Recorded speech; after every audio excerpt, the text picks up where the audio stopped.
Hey guys, welcome to a new movie review. Today we're doing John Carpenter's Prince of Darkness. I just saw this last night at the Alamo. So recording this, when I'm recording this video, I saw it last night.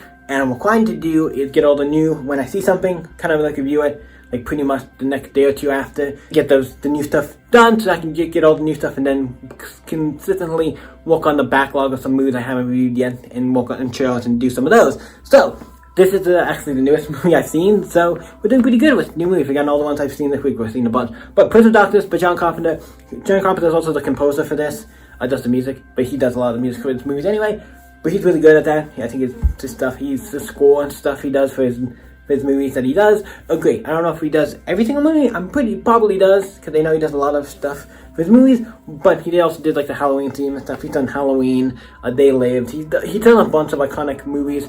The Thing, like he has Starman. He's done a lot of stuff that is very iconic and very popular movies, so he's very great. This movie is no exception. I think it is good. I don't think it's my favorite John Carpenter film, because obviously when you have like The Thing and They Live and some other movies have, like obviously like The Thing is like fantastic, and you have this and Halloween, like yeah. But it's still good though, I'm gonna say it's good. So what's the movie about? It's about this priest. He's going to this place, because there's a priest who's like in the who's like getting sick and then dies, and then the other priest is like, okay, I know what's going on. He goes to this abandoned building, goes down to the cellar. There's this big like tube thing, and about to cross it. It's basically keeping in this ultimate evil, or keeping this thing in it. Was obviously, I don't know if it's like, I want to say it's like probably like just like Satan or Antichrist or something. You know what I mean? Evil. And you have to figure out a way to, I guess, stop it, because he knows, like, he senses stuff is going wrong. It's like, yeah, we need to figure out how to stop this, something's going on. So he gets this scientist guy, who works at a school, and he gets a bunch of his friends, and he gets a bunch of his students he's like, you students are very well trained, I'll get you to come with me. And then another guy and some of his students from another school come as well. And then they go there and then set up everything, and then stuff starts to go haywire.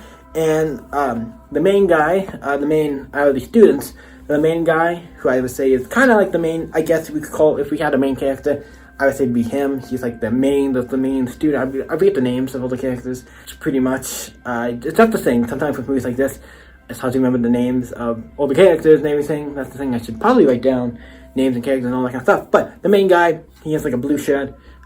He has a little mustache, he and this one girl, before they go to the thing, they start to have a little thing, or like relationship, or start to do stuff, and then, so they're like, stuff happens, and then they go to this place, same with some other people, from the class. Eventually, they stop everything, trying to start deciphering this book and all this stuff, and they kind of start throughout the movie, figure out what happens, and eventually at some point, there's like, all this weird stuff happening with bugs and insects and stuff, and like, the homeless people, and stuff, and then eventually one of them, and then eventually people start getting killed, because it's the whole movie, so people start getting killed. The homeless people kill one, and then it's like, but that guy was like, I think it was on, the fifth guy they killed was not actually on his way, I think home or something, so it actually makes sense. Killing him is like, okay, he's on his way home, so we wouldn't know that he's like dead. We wouldn't be like, oh, we have to worry about him, because he said he went home. But then it's like, oh, other people start going missing, and it's like weird that nobody notices. But also it's a big place, and everybody's kind of doing their own thing, but it's weird at some point. I'm like, eventually I do figure out, like, hey, where's everybody? And they try to look for him and figure out what's going on. One of the girls' characters, it goes down to the basement, and eventually what the big thing is, and it shoots her with like a thing, gets in the mouth, and then it basically infects her. And she's now controlled by this thing as well. And so eventually they all get attacked. And I want to say the ones who are controlled are also dead. I'm assuming they're dead. That once they get controlled, they can't come back. That's what my takeaway is. I think most of them really just died anyway. So it's like somehow died. And so when you get controlled, it seems like you can die. Yeah, so eventually they have to fight. The people keep dying, get infected and changing. And then they eventually have to stop them. And they eventually do stop them. And then they take the container, some of the people who are infected take the container downstairs from the basement. I don't know how they do that with certain stairs and stuff. I don't know how the fuck you did that. But obviously, with all the shit going on, that's the least of the worries. Take it into this room, since the other girl who has this symbol on her hand. This side has a special symbol. And he gets infected by the tube, basically unloads. To her, like all the fluids and stuff that were in this thing, now in her, she basically becomes the ultimate evil. She tries to reaches through the glass and pulls out the like ultimate evil or the like devil or whatever the case may be, Satan, devil, Antichrist, whatever it is, pulls him out and is gonna like havoc on Earth. But then the one girl who was seeing the guy puts us through. And I'm really going to spoil it. I think I already went spoilers, but spoiler warning. Sometimes I do that, sometimes I don't, so keep that in mind. But she puts him through, and she goes through the thing with her and the other thing and crafts him in there.